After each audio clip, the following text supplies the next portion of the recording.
Hola, llamo Roberto. Extreme. Kiss my ass. Championship.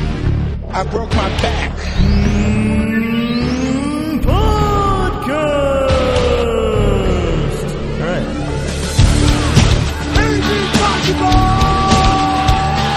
Soy Fiesta. Who do you think you are? You absolutely suck. Shut the fuck up, Donnie. Oh, good for you. Oh God! Oh God! I'm running! Oh, Welcome, ladies and gentlemen, to another edition of Extreme Championship Podcast. What's up, Weber? I really hate you in that intro. You piss me off almost to the point that I don't even want to move forward with the podcast. No, well, you got to deal with it. It's my announcement. This is my Howard Finkel voice. Oh, you wish you had the voice of that angel. Finkus Maximus. Absolutely. So what's up, man? Not too much. Just easing into the day. Had a good day today. It was a good day at work. Went into my office job. It was fun. At the end of the day, we had a party. So we partner with the Make-A-Wish Foundation, which is great. So today, we actually, because we sell travel, actually provided a prize or the wish for this kid from actually a couple towns over from where I grew up in Massachusetts. So we, I guess as part of the gift, we offered to have the family in for this big, to make sundaes. The kid's probably 12, between 10 and 12. So to make sundaes and give them presents and things like that. So it was great. And our HR, our executive assistant said, I've muted Evan's channel. He has no idea we're playing the Silver Spoons theme song right now. Let's take a listen, shall we? So we all go into the cafeteria and we have confetti and stuff. And when the family comes in, it's this big, this big thing. But the kid comes in. Did they play "The Memory Remains" by Metallica as the kid came into the room? That's the whole bit. I don't know who was playing the music, but the song, it's AC/DC and it's "Highway to Hell." So, are you kidding me? But listen, I'll explain the full thing. But so I'm sitting there with my friend. I'm sitting with my friend, and we're just waiting for him to come in, wait for the family to come in. So then it's blasting Highway to Hell. Awesome. And this tiny kid comes in on crutches, and it's my friend looked at me, and she was just mouthing "Somebody stop this! Somebody stop this!" My hand is holding my forehead right now. But wait. So I went up to the kid who was the Make-A-Wish. I honestly can't remember his name, but feel bad. But anyways, I was talking to him, and I just knew it was the case, so I just leaned down and was like, "You like AC/DC?" And he just looked up at me and was like, "Yeah." Just a look in his face. I was like, "Oh, that's great. You like Metallica?" And he was like, "Yeah." And he got all excited. And I was just like, "Oh, that's cool, man." And I was like, "You're gonna have a blast on the cruise." Blah blah. But just that moment where I honestly sounds like a Family Guy sketch or something. Yeah, it's exactly. I turned to my friend and I was like, "This is a sketch. This. It's like a cruel, Always Sunny sketch or something." But that's awful. So hey, I heard you went to Mastodon. Heard you had a fun time there. Yeah, it was a good time. Awesome. Mastodon, second time seeing them on the same tour. Best live band in rock and roll. I really Best can't live wait. Band out there by far. Can't wait till they play the White House when Obama gets elected again. It's going to be exciting. Right? Oh yeah. Because Straight the best out of nowhere. Oh, into a second term you go. Yeah. So That'd be a good nomination for campaign song. Yeah. The best band plays at and it's not. There's no politics behind that. It's just like a true democracy. It's the best live band in rock and roll plays that event. Right? That's how it goes, right? Yeah, something like that. Yeah. Anyways, but yeah, it was a good show. They're really good. It was Mastodon co-headlining with Opeth, which is another metal band, and I don't really know any of their songs. I mean, I've heard of it, but. Nothing. I can't believe they're opening for Opeth on that tour. That's miserable. Yeah, well, they did the night that I went. I don't know if that's going to be the case, but I think the Opeth logo is above the Mastodon logo in the band poster. If you catch my drift. Okay. Yeah, co-headlining. Billing. All right. Yeah, sure, buddy. It's kind of like when Metallica co-headlined with Guns N' Roses, so Metallica could go put out put on one of the best shows anyone had ever seen with their eyes, and then Guns N' Roses could maybe show up 3 hours later and just ruin everyone's night. Yeah, was that, like that. Was that the tour that James Hetfield got lit on fire? It was. He was out there. All right. Yeah. No one could tell if he was screaming or singing. He just went, It was the best band of all time, so I'd appreciate it if you tone back the insults. Huh? Just messing with I'm you. not insulting Metallica. I mean, I'm just saying. Yeah, but Mastodon, Best good band of times. all time. Yeah, my favorite band. That's just an opinion. Yeah, Definitely not a fact. it's like your opinion, man. That's all we have. That's all we have to offer. That's all we do have to offer, except for the award of best live band in rock and roll that plays the White House every year. That objectively goes to Mastodon without question. Right. So, all right. Anyhow, we got a big week in sports, Weber. Lots of sports. There's been a shitload. It's a great time of the year. Lately. Great time of the year. You have baseball, hockey, basketball, and also soccer over in Europe. They do that too. Yeah, that's cool and interesting, and we should totally talk about that. I think so too. Okay, moving on. I'm just kidding. I like we soccer. really should. Yeah, I me too. enjoy soccer. Football. Let's be. No, but I mean, let's be okay. proper. So we filmed the special WrestleMania edition of Extreme Championship Podcast 8 days ago, and since then we had Brock Lesnar returning on Raw. We had the number one contender for the UFC heavyweight title test positive for steroids. We had the hockey playoffs shakeout. All the seeds are set. All the matchups are set. We had the Celtics destroy the Heat. We had, what else happened? The national championship, Kentucky. Masters. What else? I feel the bounties, obviously, the bounty penalties. Lots of football. We didn't talk about it the last time, but we haven't talked about the Horseface himself in Denver. We haven't talked about the Timothy Tebow Twilight Zone in New York. Any of that? I think the only thing you really have to say about the Tim Tebow thing is that he's really excited. I mean, he is. So excited about being a Jet. So excited about, and I'm very, very excited about. I was really excited. I'm excited. I was excited about it. Now, this is all in one interview, right? So I'm excited to be a Jet. I mean, I'm it's excited cut to be together, here. but I'm excited. Exciting thing. It's just exciting, and I'm excited about the opportunity. He was excited, and he was excited about working with me, and I'm excited about working. Excited about that. I'm excited about that. I'm excited about him, and I'm excited about. I'm excited about the opportunity, and I'm excited about my future. How exciting it is. This is ridiculous. Excites me. I'm excited, and that was exciting. Just excited that I'm here in power. That one. Is there a counter? This is exciting. There might be on YouTube, but I don't it's exciting for me. I'm pretty excited. So, I'm excited. It's still going, and I'm excited to be on the football team, and excited to have. And that's exciting. At that, I'm excited about being a Jet. And wow, Tim Tebow, Grand Master of Ceremonies. Yeah, whining stars, most eloquent man on earth. Yeah. He is something else. And he hosted some type of service in Texas on Easter. I'm not going to look at the highlights. I just said the highlights of an Easter service. They have ESPN has them, but ESPN does have Easter service highlights featuring Tim Tebow. Tim Tebow would not allow AC/DC's "Highway to Hell" to be blasting at an Easter ceremony. I'll tell you that right now. Oh, awesome! All right, well, hey. What do you want to talk about? Should we go into some hockey? We got hockey playoffs starting this week. Whoever, it's going crazy. Just getting jacked at all times.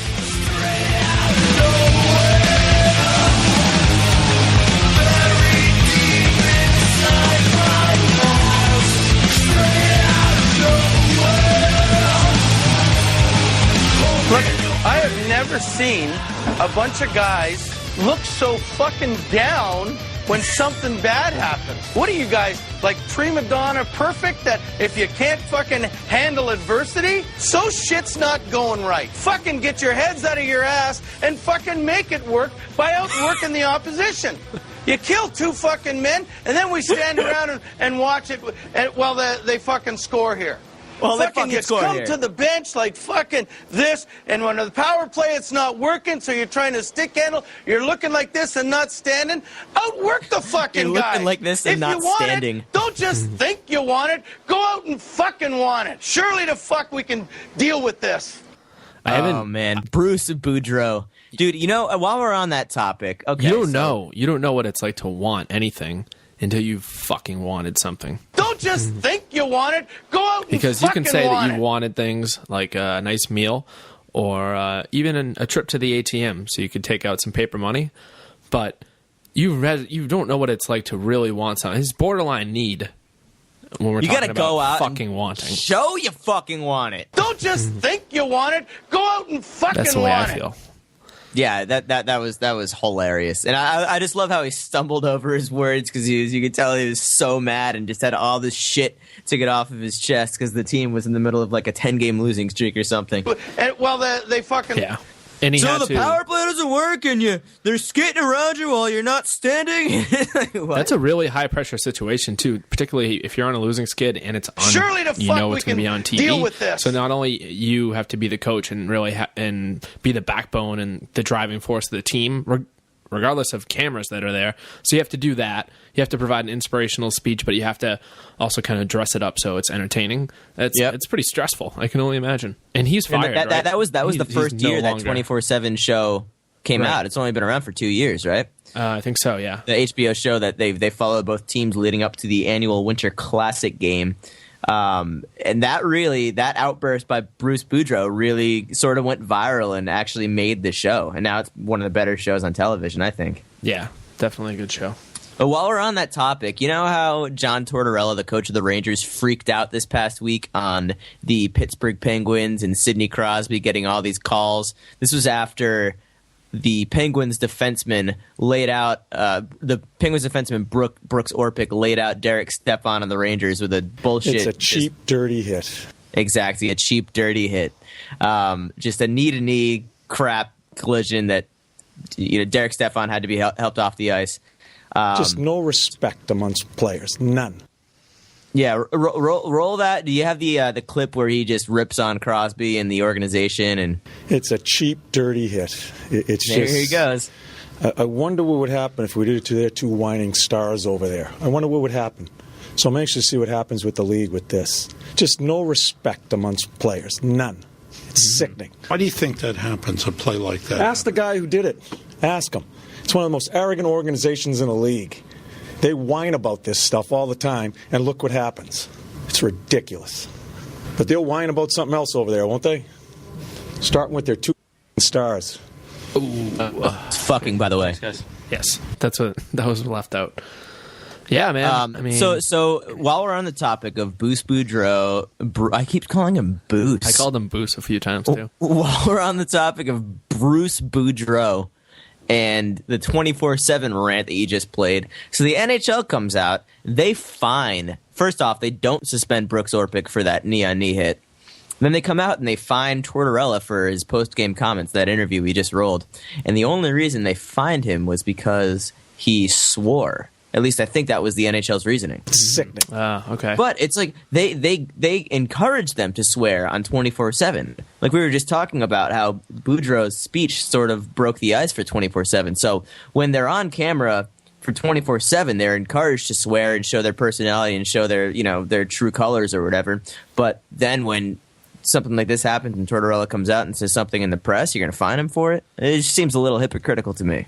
No, it does. In a game like hockey too, where they're tail of the tape when players line up and fist fight each other without any type of just bare knuckle fist fights. A game that sanctions that, it's really just a messy scenario trying to really crack down on concussions and violence in general. And then with that comes the language and things like we start to talk about the pro wrestling and hockey crowds being similar, and you start to it makes sense. I mean, it is funny. We were talking off air how a lot of hockey fans and fans of UFC and stuff are also hockey fans. It's there's sort of a I don't know, but it's also a very Canadian thing. Look how big wrestling is in Canada, and all the famous wrestlers took them out of Canada. That's a good point. So I think that may have something to do with it too. And then mixed martial arts is huge in Canada also.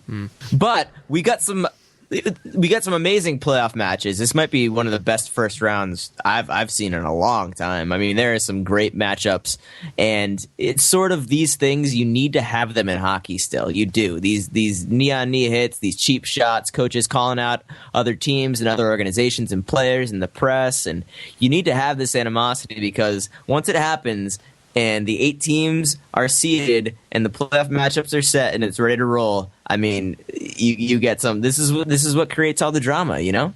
Yeah, absolutely. Yeah, I mean, you need storylines just like anything else, also like in wrestling. But yeah, absolutely. It's it's rivalries. It's really what makes sports, I think, regardless of the sport. And I think in hockey, all the aggression and the violence parts just it just adds to it, really. And that's why when you said before hockey being the best playoffs, and I mean you have to agree, most entertaining playoffs. If you look at the format with kind of elimination it's games, so great. Every game different. is just intense. I mean. While really we're on that subject of building rivalries in the regular season and all this controversy and everything, why don't we start with the 4-5 matchup in the East, Pittsburgh versus Philadelphia? Right. So we can start with Philadelphia versus... It's one of the most arrogant organizations in the league. There you go. And if you guys missed it, about a week ago, last Sunday, I believe, the Pittsburgh Penguins were putting a stomping on the Philadelphia Flyers. It was about 5-2, and it was the last 2 minutes of the game. Pittsburgh's fourth line is made up of a bunch of really hard-nosed players, heavy hitters, fighters, and they hadn't played for about 20 minutes. So the Pittsburgh coach, most likely wanting to make a statement, sends their fourth line out on the ice with 2 minutes to go in a game that they have handily won. And one of their big sort of thug guys lays out one of the better players on the Flyers, Danny Briere, an alternate captain on the Flyers, lays him out at the blue line, and the Philadelphia coach, Peter Laviolette, goes bananas. It's sickening. Bananas. You see this, Weber? Yeah, that whole situation was as a local sports announcer called it, this is old-time hockey. Laviolette, the coach for Philly, grabbed a stick, started smashing it against the glass, and then tried to get into the Pittsburgh bench. The assistant coach was holding him back, and he was yelling at the Pittsburgh coach that it was Bush League. He was obviously pissed that they had put their goons on the ice with 2 minutes to go in the game. And now these guys, two of the better teams in the Eastern Conference, by the way, a lot of people are picking Pittsburgh to go all the way, and Philly's no slouch either. This might be one of the best first-round matchups we've seen in a long time. Not to mention the animosity, just the quality of the two teams, but adding all the stuff in that happened last week and the history between these two teams, bitter rivals, one team from the east of Pennsylvania, one team from the west of Pennsylvania. They hate each other. This is going to be great. Yeah, I mean, I think back to my younger years when I owned an Eric Lindros jersey. Oh, there you go. At the same time, I believe I also owned a Mario Lemieux jersey. So even to my roots, I think I'm split on this matchup. And, I mean, I think it's going to be good as a Bruins fan to just have these teams kind of wail away on each other and wear each other down before we would, looking at the way the Bruins could advance. But I think you're right. It's probably going to be maybe the best first-round matchup. Yeah, I mean, we have to preface this by saying that we are both unabashed Bruins fans. So it will be nice to see these two teams beat up on each other in the first round and try to, hopefully one of them stumbles into the second round and is worse for the wear. But I mean, it's hard to pick against Pittsburgh, man. Yeah, I mean, it's all the things that you hear them criticized for are advantages. They do have stars and star players in any sport. In any sport get calls, and there you go. Absolutely, and stars for a reason. Especially since Crosby's coming, after they get those calls and they go on the power play, you got Letang, Crosby, Malkin, James Neal out there, and I mean their power play is one of the best in the NHL. So that's where they capitalize. They have a good goalie. They can keep it close 5-on-5, and then once they get those man advantages, they go for the kill. And I mean, Malkin's playing out of his mind, and they've been great since Crosby came back. So I don't know, man. It's going to be real tough for Philly to win that series too. And Philly finished 5, and Pittsburgh finished 4. So Pittsburgh has home ice advantage. I got to go with the Penguins. Whining stars. Yeah. So you're going Penguins too, my man? Yeah, I'd say Penguins in that okay. round. All right. Well, okay, so the Eastern Conference, Rangers finished 1, Boston finished 2, and the Panthers finished 3. The 3 respective division winners. Then it goes Pittsburgh 4, Philadelphia 5, New Jersey 6, Washington 7, and Ottawa 8. Ottawa, big sleeper team. A lot of people didn't think they would be in the playoffs this year. They had a terrible year last year, but surprise team, snuck into the 8th seed, and they will be playing the number 1 New York Rangers. I don't see how you can pick against the Rangers here, but there are a lot of media pundits that are riding the Ottawa bandwagon, and it's probably just mostly Canadian media. Pathetic loser. There are a lot of people picking Ottawa in this series, but I honestly think the Rangers could sweep them. Yeah, I don't know. I mean, the Senators took 3 or 4 games from the Rangers in the regular season, which doesn't really mean much, but, Mm-hmm. Yeah, I don't know. I just don't see. I mean, New York's got the home ice advantage. Ottawa's got a young, inexperienced goalie in net. I mean, dude, the thing about the Rangers, man, at least, most I've watched a lot of Rangers games this year, but I've watched them most closely when Boston has played them, and the Rangers just don't let up, man. They just hit you. Solid defensively, block a lot of shots. Lundqvist is amazing. He can steal games for you. Yeah, I mean, I'd have to give it to the Rangers too. It's just fun to think that there was a recent 8 beating one. Was that the Capitals lost to someone? Surely the fuck we can deal with this. Capitals lost to the Canadiens. Yep. Right, the Canadiens. Yeah. That was the year of Yaroslav Halak. Goalie for the Montreal Canadiens had an amazing postseason.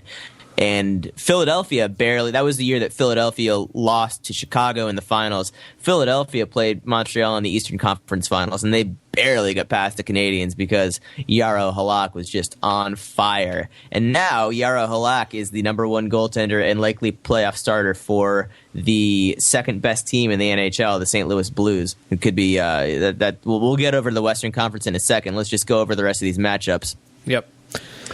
So we got the Rangers and Pittsburgh advancing. The 2 seed, Boston, your Boston Bruins, are playing the Washington Capitals, an enigma wrapped in a riddle, wrapped in another enigma. What do you think, Weber? Tim Thomas, 6-1-1 coming into this. They have a rookie.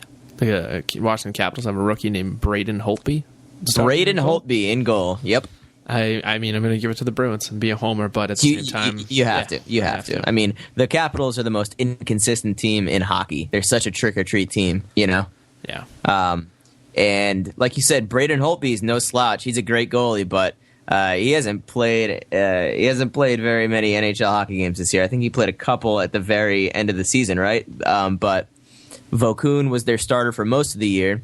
He tweaked a groin. Then their younger, probably their future goaltender, Michael Neuwirth, who I believe was their postseason goalie last year, played a couple games, and he went out with a lower body injury. So their starting goaltender for the Bruins series is young, 22-year-old Braden Holtby.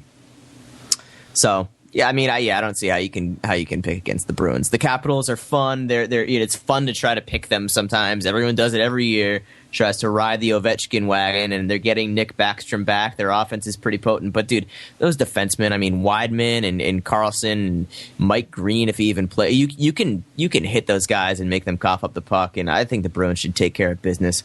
Plus, you got Chara on the ice whenever Ovechkin's on the ice, so that matchup cancels out. Yeah, I'd say it's comfortably the Bruins, but you never know.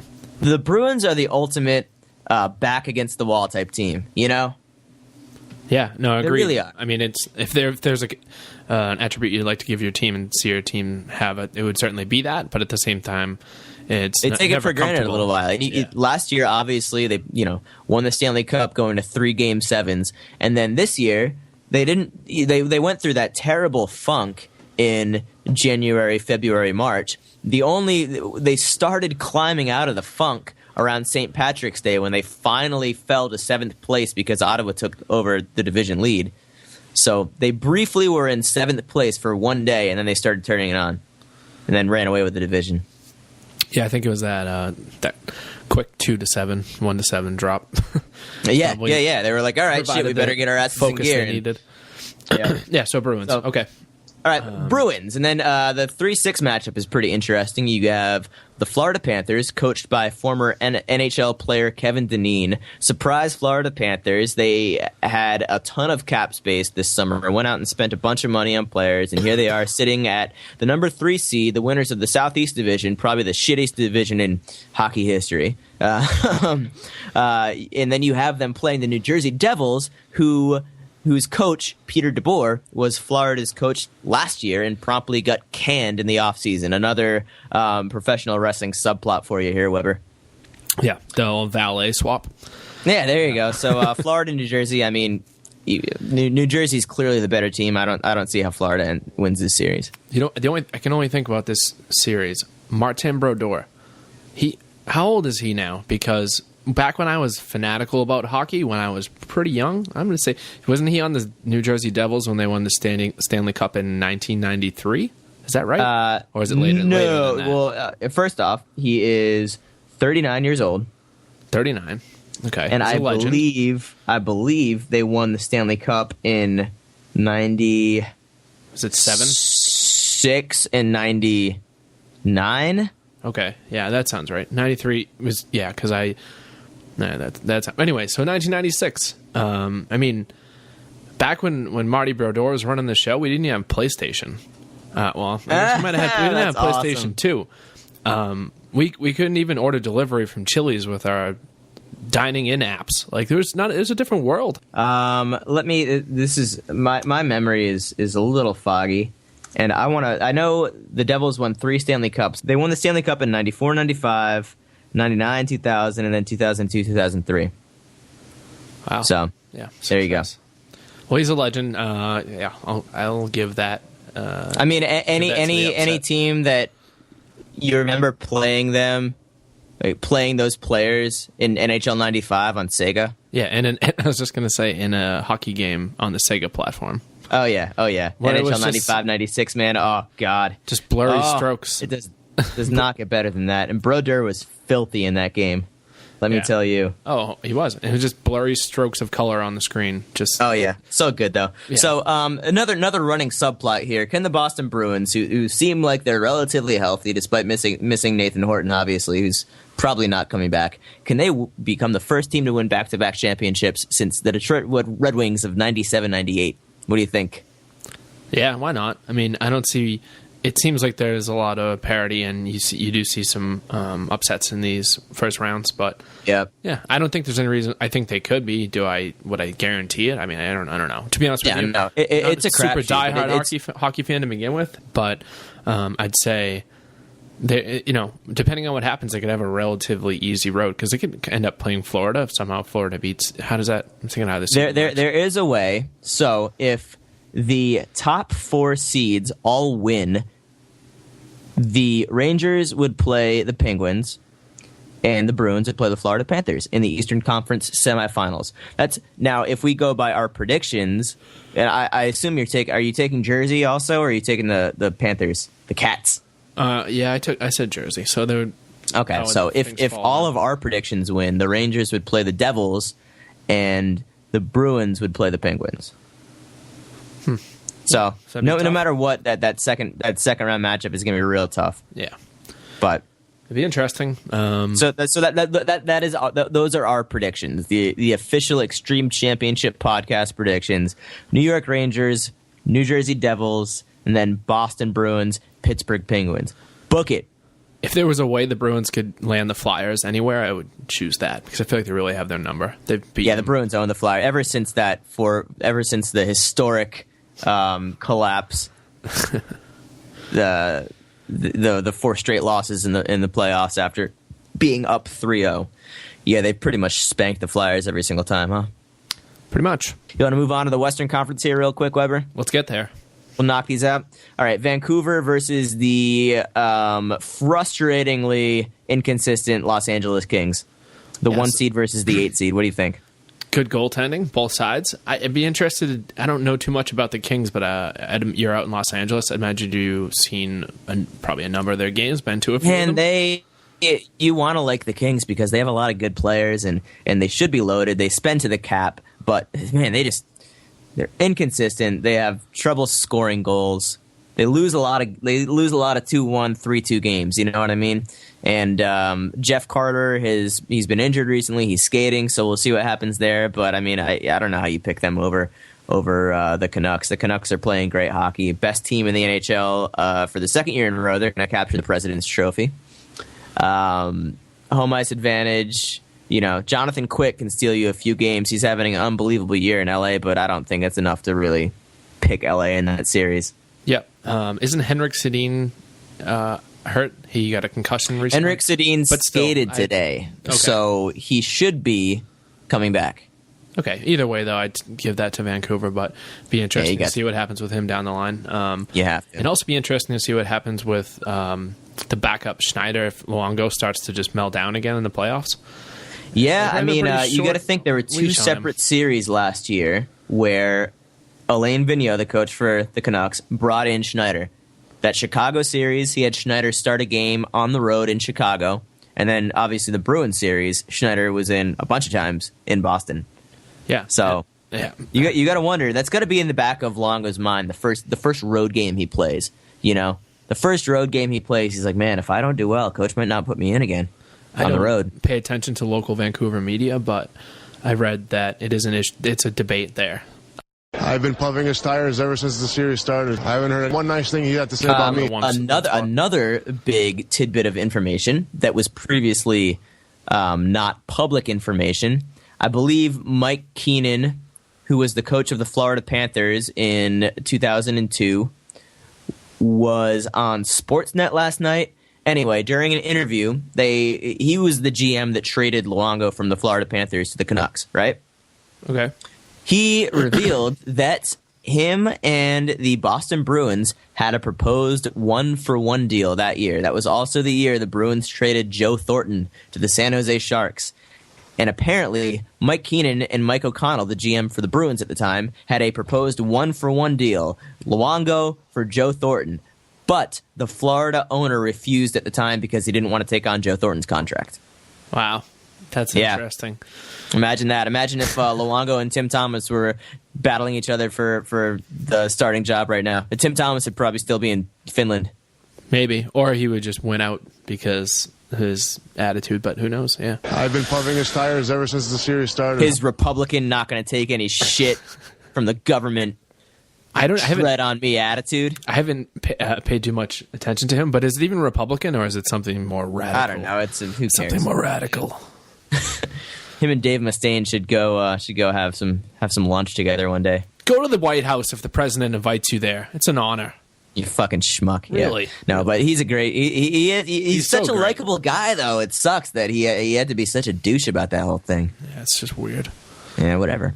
Anyway, let's move on to the maybe the most feel good story in hockey. The St. Louis Blues inexplicably rising to become the tied for the second best record in hockey, the number 2 seed. They're playing the San Jose Sharks, who a lot of people picked to win the Stanley Cup in the preseason, but barely snuck into the playoffs and are in 7th place. So St. Louis versus San Jose. Weber, what do you got?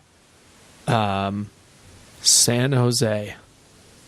Yeah, I mean, I don't know. That's a tough one, man. That's a toss-up. Yeah, I don't know. I don't know much about either of these teams. I'm browsing through the ESPN matchup page, and step one, if you want to look at hockey coverage, just do not use ESPN.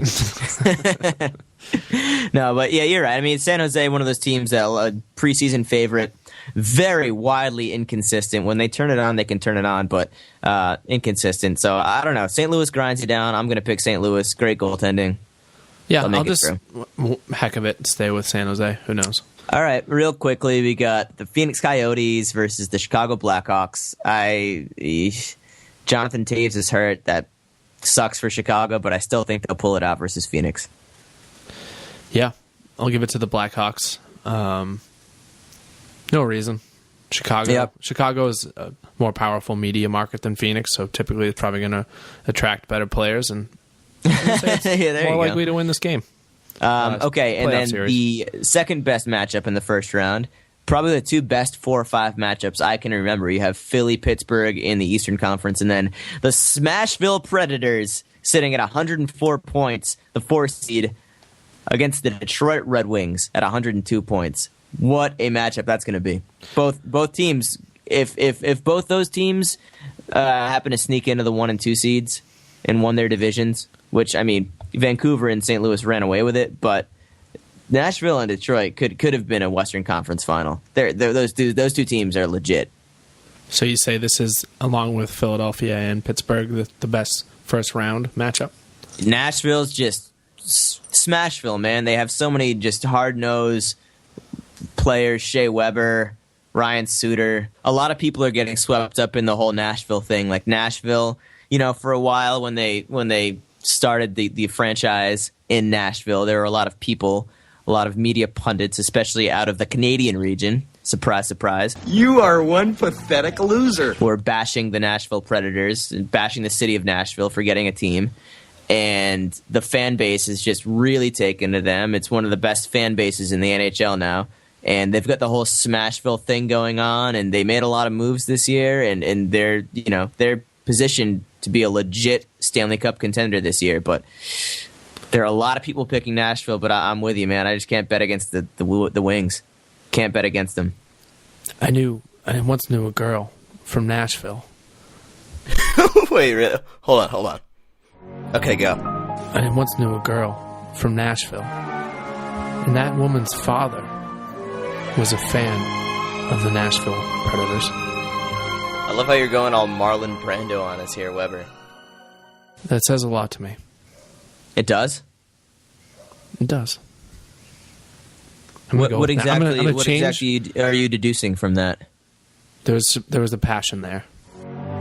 Just like you said, yeah. a lot of serious fans. That's a city starved for pro sports. Dude, that is such a sweet city too. Have you ever been to Nashville? Yeah, it is. The main street right there. You have the Titans Stadium on the other side of the river. Then you have the Predators Stadium right there in the main drag, and just bars everywhere when you get out of it. It must be. I want to go. I've never been to a Predators home game, but I really want to go. Bet it'd be a lot of fun. I'm sure it would be.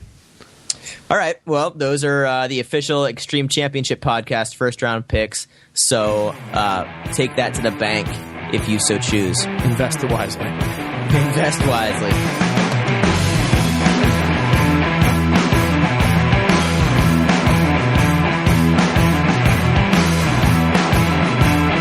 Hey, speaking of predictions, Weber, I believe we've got some audio to roll. I made a few bold predictions for WrestleMania and some of the pro wrestling lately. Specifically WrestleMania, and I didn't do so good, and I made some really bold statements. Yeah, you were sticking by your convictions. You felt really, really strongly about this. I did, yeah. So this is in regard to my prediction for the once in a lifetime, right? The Rock versus John Cena. There's no way in hell John Cena loses this match. I bet my life on it. I bet you can come to me if The Rock wins this match. You can come to me and put a knife in my neck, and I'm as serious as a heart attack on that. Oh, strong words, Weber. Strong words. I feel like I have to look out for you now. My vulnerable neck. I do have permission to come to Boston and stab you in the neck. It's sort of like the Money in the Bank ladder match. I won the Money in the Bank, and I can choose to cash it in at any time. Except for the cashing in process is a massive throat laceration.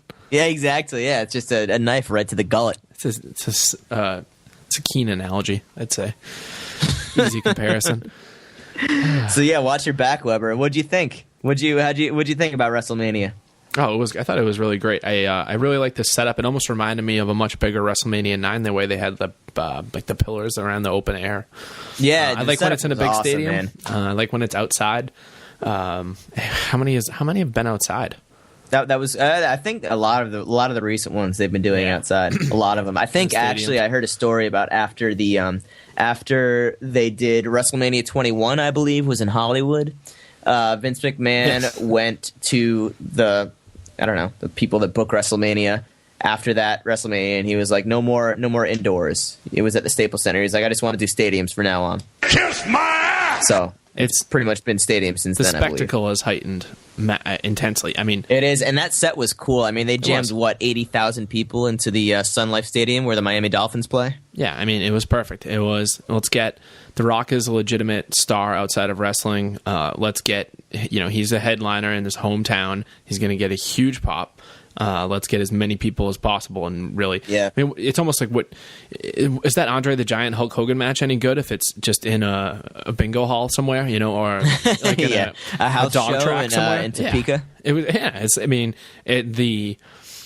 the setting is so much a part of it, I think, especially for WrestleMania. Totally. It's part of it kind of sucks that it also a lot of you could tell that a lot of indie wrestling smarks, if you will, smarks came out to WrestleMania because after Daniel Bryan got screwed over with his 5-second title match where he got kicked in the face and lost immediately to Sheamus, people were pissed.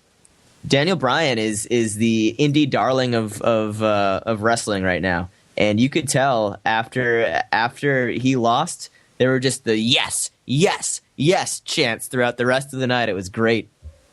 Yeah. And then if you watched Raw the next day, it was just nonstop Daniel Bryan chants. People were chanting Daniel Bryan, and he has when he comes out to the ring, he has the Tony Robbins motivational yes thing going on, and the yes chant has sort of become the new what chant.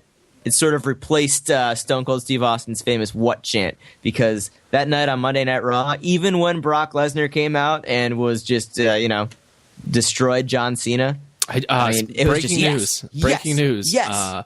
I just turned on Monday Night Raw, and it was a moments ago cutback, and it was Brock Lesnar punching John Cena on the mat. Yeah, that's awesome. Unfortunately, we're taping this on a Monday night, so our wrestling talk is going to be a little outdated because I had to DVR Raw, which is going on right now. But did I just upset you? Oh no, you expected that though. At some yeah, point. you expected that exactly. Apparently, last week on Raw 2, after the show went off the air, Randy Orton and someone, I forget who, Randy Orton and Sheamus had a tag team match against Daniel Bryan and Kane, maybe. Ooh. After Raw went off the air, after Lesnar destroyed Cena, just as a treat to the fans. And apparently all the fans were going even more nuts for Daniel Bryan when he came out. And after the match was over, Daniel Bryan went in the ring and addressed the fans and said something along the lines of, well, at the very least, you guys helped me sell a lot more T-shirts or something like that. So, wait, here it is. Ready? Last night was the worst night of my wrestling career.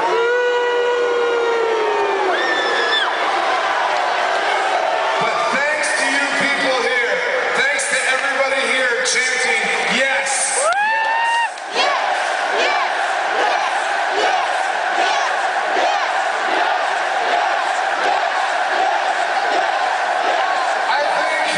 I think you people have finally convinced them to make me a new T-shirt.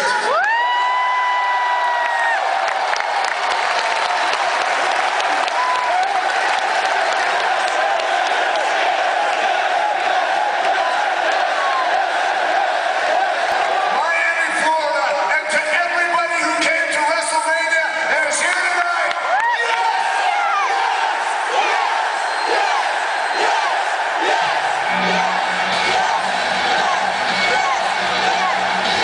He's the indie darling of professional wrestling, man. All the smart fans in the audience who used to watch Ring of Honor and all that stuff are big Daniel Bryan fans. Love that stuff. I really do. It's like a guy yeah, that's it's come cool. up from somewhere else and he was a star. Like when the ECW guys started bleeding into that WWF. really is the ECW fan coming out in wrestling. You know what I mean? Oh, yeah. The ECW was the only organization that really listened to their fans. A lot of other organizations sort of tried to trick the fans or go against the fans' wishes to sort of keep them guessing or whatever. But ECW, I mean, even during a match, the fans could chant, "We want tables" or something like that, and they would bust out tables. So that's definitely the fan having a voice. It's nothing will ever be quite as good as that when that whole scene was at its prime, and it was just like we're in on it, and we also have the best wrestlers and matches. Yep. You should check out. Do you ever watch Ring of Honor? No. You should check out some Ring of Honor. It's pretty cool. It's sort of morphed into what ECW was, and not quite as good and not quite as cutting edge, but as far as indie wrestling goes, it's pretty cool. Yeah, and that's where a lot of the good guys that are CM Punk, Paul London, Dana Bryan came from that And whole scene. It's the polar opposite of the TNA garbage because It is, and they actually the Ring of Honor now has this new guy. His name is Mike Bennett, and he is sort of the prototypical. Looks like the WWE is going to sign him at some point. It's this big, like jacked dude with like little personality, but looks like the perfect WWF wrestler. And the fans just hate him. They hate him because he's not a Ring of Honor wrestler. You know what I mean? He's not like a Daniel Bryan or a CM Punk. He's a big generic douche. Got it. Well, that's perfect because it needs those characters too, because that brings out the animosity, personality. It brings out the personality of the crowd and of what that league, I would call it, what that federation is like. Man, I just remember watching old ECW shows, and I mean, the fans would bring their own weapons to the arena. You know, like someone I think once handed Mick Foley their prosthetic leg to beat Mikey Whipwreck up with. They would hand out like VCRs and stuff. Oh, just so classic. Me and a few of my friends used to go to shows around here. So the first one we ever went to was in the Wonderland Greyhound track in Revere, Massachusetts. It's beautiful. Yeah, betting on dogs. I think it was Taz and someone else came into the crowd, and Taz took an RF video VHS tape from one of my friends and just broke it on Balls Mahoney, maybe Balls Mahoney's head. Balls, yeah, that's awesome. And so it's right in your face. And then another time, actually the same time, we actually hung out with Balls Mahoney in the parking lot and just talked to him. And we have like video of him. We started taping him. He's supposed to be like a notorious like asshole. He wasn't. He was. I mean, he was nice to us, but we were just kids. I think maybe not a notorious asshole, but he's a notorious like doesn't take any shit from anyone. Like goes against the grain, doesn't like suck up to promoters. You know what I mean?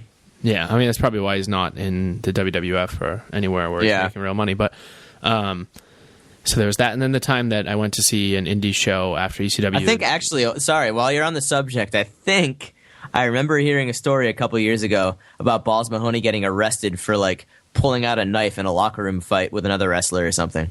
That sounds fully appropriate. I'm sure that happened. I mean, if your name's Balls Mahoney, you have to live up to the moniker, right? Yeah, and if your name's the Sandman, you have to give me and my friends a ride home from a high school that you wrestled at inside your conversion van and take all of our money to do it and just drop us off and be so drunk at the wheel that it was frightening, and also just have beer bottles rolling around all in the back of your conversion van. How much money did he charge you guys? We had like $22. We were. Like I can't believe you 16. jumped into the Sandman's rape van. We did. Yep. That's great. Yeah. Oh man. So yeah, on the whole, WrestleMania was pretty sweet. What'd you think about Lesnar's return? That's good. He's obviously looking for some work, and the WWEF is looking for some stars now that I bet you Rocky's not going to be around too often. So yeah, why not? Why not? Bring him in. And also, I mean, that's perfect one to have back. It is perfect, and you sort of knew that Lesnar. There were rumors even before Lesnar left the UFC that he was going back to wrestling. That whole weird confrontation he had with the Undertaker after he lost the title.